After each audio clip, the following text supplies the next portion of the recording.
What is glutathione and why do you need to know about it if you have Hashimoto's disease? Welcome everyone. My name is Sarah Peternell and I'm the owner of Family Nutrition Services in Denver, Colorado. Thanks so much for coming here to my YouTube channel.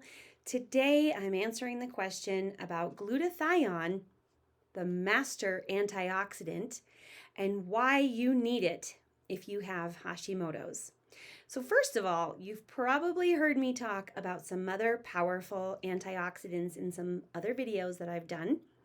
I talk a lot about antioxidants, especially their power in foods. One of the places where we can get a lot of antioxidant nutrition is obviously from Mother Nature's rainbow of brightly colored fresh fruits and vegetables. When you include a wide variety of plant-based foods, such as leafy green vegetables, brightly colored berries, eggplant, red potatoes, purple cabbage, and so on and so forth, you are ensuring that your diet has a lot of antioxidant nutrition. However, there is one very important antioxidant that's called glutathione, and it's a special kind of antioxidant, and I want to explain to you today some of the reasons why you need it, but also why you need to supplement with it.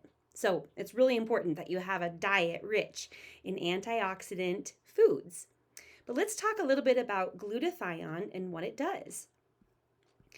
So glutathione is considered the body's master antioxidant. And in fact, it means if it's the master antioxidant, it's the most important one.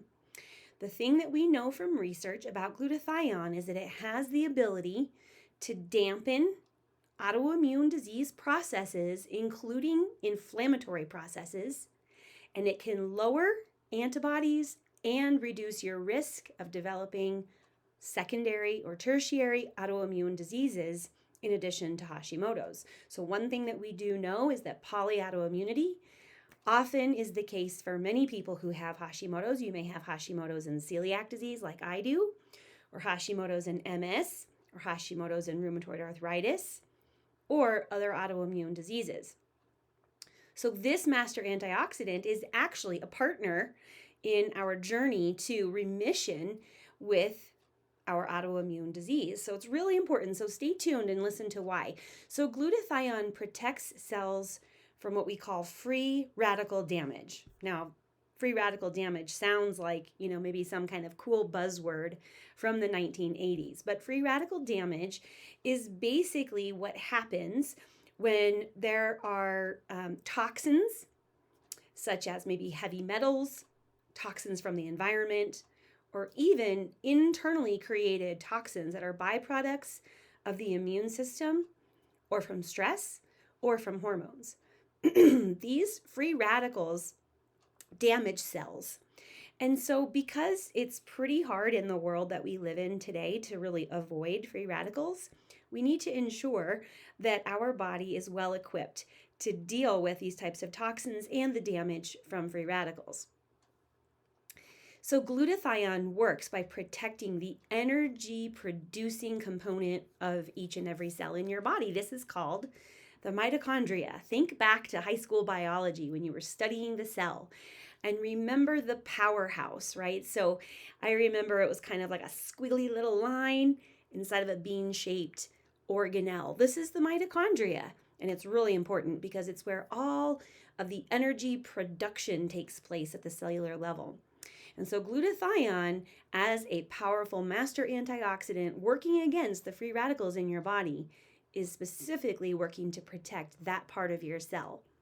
So antioxidants and other molecules that may inhibit the sort of free radical damage that can occur is really important in terms of keeping your immune system working properly. So antioxidants and molecules from our nutritional realm, right? Foods and phytonutrients, etc. These are the types of things that we need to prevent this oxidation from damaging the cells.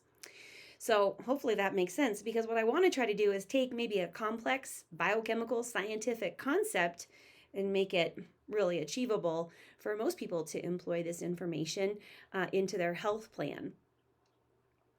So, without getting into all of sort of the instability of free radicals and hydrogen and how it all kind of works in terms of the destabilization process, the most important thing that you need to know is that when we don't have enough antioxidants to combat the free radicals, we ultimately destabilize the immune system. What happens when the immune system is destabilized, or as I like to say, wonky? Well, autoimmune disease, of course. So, whether or not you have a variety of factors and triggers that may have contributed to your Hashimoto's, potentially one of them was that you didn't maybe have enough glutathione or other antioxidants, and perhaps the free radical damage took over. It took over the cells, it took over the mitochondria, and it destabilized your immune system. So that's really at the gist of it, the heart of the support of antioxidants for your thyroid, for your immune system. And now we're going to talk about a couple of other ways in which this works in your body. So glutathione is actually made in the body. So you can't eat a bunch of spinach and get your glutathione. It's a compound that's made by the body to protect the cells and tissues about all the things I just talked about. So the body makes glutathione. It's part of the cycle of methylation, which I'm not going to go into in depth today, but it comes from a variety of different cofactors in the methylation cycle to help produce this really powerful antioxidant. It can be supplemented in absorbable forms or via other nutrients that help to boost glutathione production. So you can either take glutathione directly. Some people don't do too well with that. I'll be talking more about that shortly. Or you can take the precursors or other cofactors that help in the methylation cycle with producing this important antioxidant. So normally when we're young, we're healthy, our bodies make enough glutathione to protect us and to keep our immune system working healthfully. However, it is common, especially in people who are maybe prone to autoimmune disease. It's common for glutathione to drop too low. And of course, we live in this modern world. As I said, we're surrounded by toxins and free radical damage at all times. So our daily environment, including our food, our water, our air, etc., can basically lead to what we call a toxic life, unfortunately, right? This is why we need to really pay attention to everything that's around us. So there are a variety of factors, of course. There's also genetic factors, etc. But we know also from a dietary standpoint that diets that are rich in processed foods, sugary foods, and toxic foods, right? I've called these before Franken foods, foods that are kind of food-like substances, but they're not really food. Mother Nature wouldn't recognize them as foods that she had created. When we are, exposed to these types of foods too often, consuming them too regularly in our diet, this also can reduce glutathione.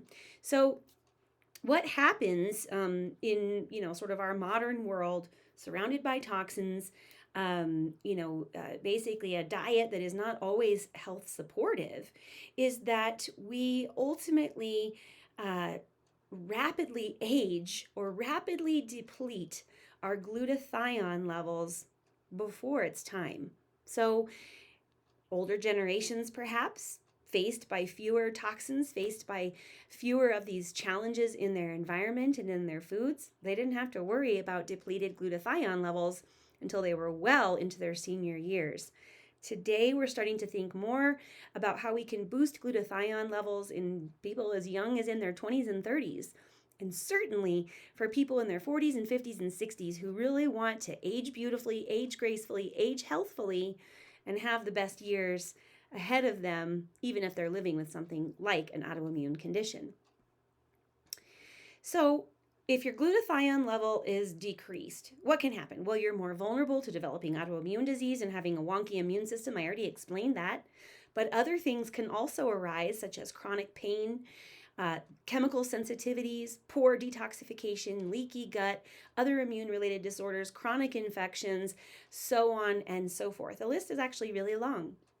Glutathione depletion is linked with a number of disease states, including, I'll give you just kind of the quick rundown here, rapid aging, injury from overtraining in athletic performance or sports, injuries and trauma, or difficulty in healing from injuries and trauma, um, different illnesses such as failure to thrive or wasting diseases in the older generations, lung cancer, gut-based diseases like Crohn's and ulcerative colitis, chronic fatigue syndrome is definitely one that's linked with lowered glutathione levels, alcoholism and fatty liver disease, also diabetes, low glucose, and blood sugar dysregulation disorders, and finally cancer. So these are pretty serious disease groups, and it's really important to think about the ways in which singular antioxidant like glutathione or the family of antioxidants can be really important in improving your overall health. So it's important to start to improve your glutathione levels and pay attention to your glutathione status. Well, how in the world do you know if you need glutathione? Well, you can get it tested with a board-certified holistic nutrition professional like myself through a test called the SpectraCell test. They measure glutathione as well as many of the precursor nutrients and antioxidants to give you an indicator whether or not this is a problem for you, if you are borderline deficient or if you are deficient. So let's see. If you have Hashimoto's, I think it's pretty safe to assume that you could probably use some glutathione support.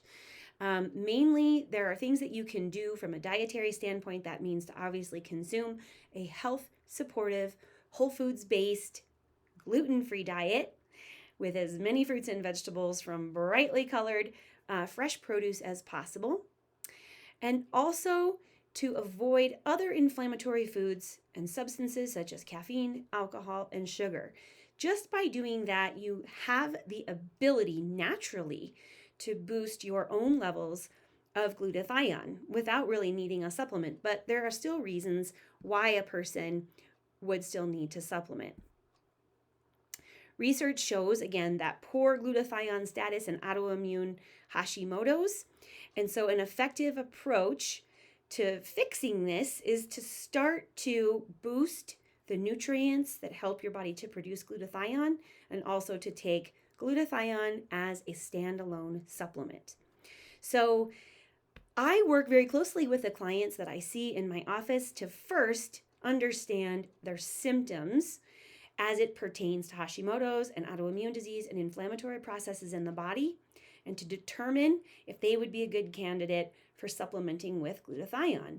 Also, we do testing, as I said, the functional micronutrient test to see if they actually technically need this antioxidant at the cellular level.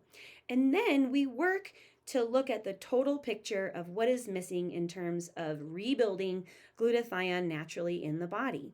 So there are a variety of nutritional compounds that include vitamins and minerals, antioxidants, and also certain herbal and other medicinal botanical factors that can help to support the production of glutathione. And so these are some of the nutrients that you may already be familiar with or may be taking, and I'm just going to run through them quickly to let you know that they all do play a role in this entire process. So the first one is N-Acetyl Cysteine.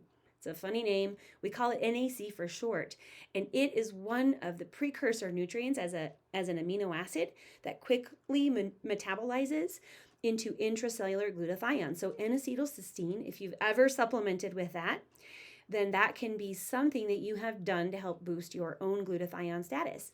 Also, glutamine, the amino acid L-glutamine, helps the body to generate glutathione by means of supporting the digestive epithelial tissue, repairing leaky gut, and getting kind of, all of the digestive components back on board to support digestion, to support detoxification, and to support methylation. Alpha lipoic acid is another nutrient. We also call this one ALA. Alpha lipoic acid recycles and extends the lifespan of glutathione in the body. It also helps to extend the power of vitamin C and CoQ10. All three of these are really powerful antioxidants, and they're all needed together, ALA, vitamin C, CoQ10, to keep that glutathione level up. Selenium, another nutrient really important for the thyroid and another really powerful antioxidant, is another cofactor for the enzyme glutathione peroxidase, which converts reduced glutathione to oxidized glutathione, which protects the cells. That gets pretty complicated when you think about it. Milk thistle, which is an herb, it significantly increases glutathione and improves ratios of reduced and oxidized glutathione. So milk thistle, we think a lot of times in terms of liver support. We think about it in terms of kind of that enterohepatic vein, that portal support from liver to colon and just helping the removal of waste. Well, it also is boosting glutathione levels in the body. And also, a medicinal mushroom called cordyceps, you may have heard that term before, supports glutathione synthesis and activates the glutathione enzyme cycle. Wow, this is so much exciting information.